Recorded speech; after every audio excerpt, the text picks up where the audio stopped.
Welcome to Hooper Mix TV, where we talk everything hoops. My name is Eli.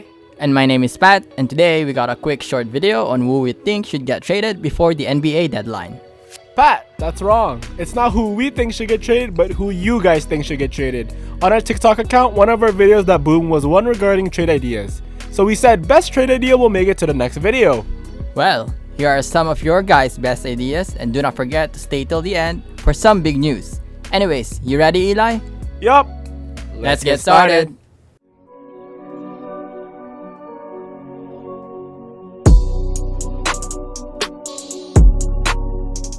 First up, we got an interesting one, and that is Westbrook to the Nets by C. Sanax. See, this is an example of an awesome trade that we would all like to see, but chances of it happening are little to none. Yeah, who wouldn't want to see the original three in OKC of Harden, Westbrook, and Durant win a championship all together? But like Pat said, there is no real reason for the Nets to trade for Westbrook. Kyrie is younger, has better stats this year, also has proven to blend well with other superstars, and a higher winning record than Westbrook.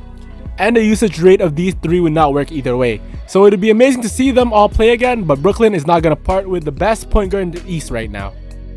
On to the next one. This second trade hurts us a lot. We got Lowry going to Philadelphia, suggested by @BryceTMiller. This one hits close to home figuratively and literally because the Raptors is our city team, and to see our leader go is hard to take. We all know that he is aging and that this is his last year on his contract, so it makes sense for us to trade him.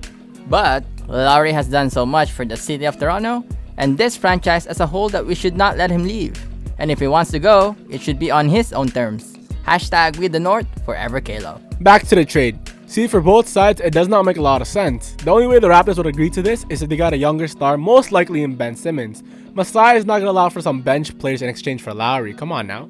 For Philly, why would they trade for an old veteran point guard when they have a younger one?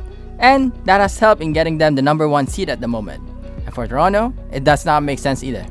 Why would the Raptors get Simmons? Well, they can push Fred as shooting guard like he's been playing and Simmons at the point guard spot, and you'll have Ben around shooters. Also, the Raptors would love this because they would have another great defensive player, and the spacing of the Raptors can help Simmons' ability to drive and kick. So, in short, the Raptors could land a great young all-star that fits their timeline perfectly.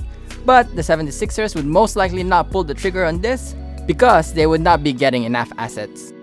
Now we're getting to some juicy trades. From Bygram Prince at number 3, we got Marcus Smart to the Clippers for someone like Lou Williams. This is a trade that makes sense for both teams. The Celtics would get a scorer and a 6-man award winner in Lou Will that could get hot from the bench, which is something Smart cannot really do. While the Clippers could get more defensive versatility in their bench, and Smart would thrive in this culture. He is an all-defensive player like other players on the Clips, and Kawhi, George, Beverly, and Ibaka. He would fit right in. Plus, there are some external factors at play. Smart and Brown have known to clash many times, and the Clippers have been putting Lou Will on the market for some time now. A fresh new change in scenery is probably good for them. And in this trade, there are no real losers, and come playoff time, we will see the real winners in this transaction. Hey guys, pause real quick. If you like this video, subscribe and hit that thumbs up button. If this video gets 50 likes, we will do another trade video. And remember, our Kobe giveaway is still ongoing till Feb 21st. Check the description below on how to enter. Anyways, back to the video.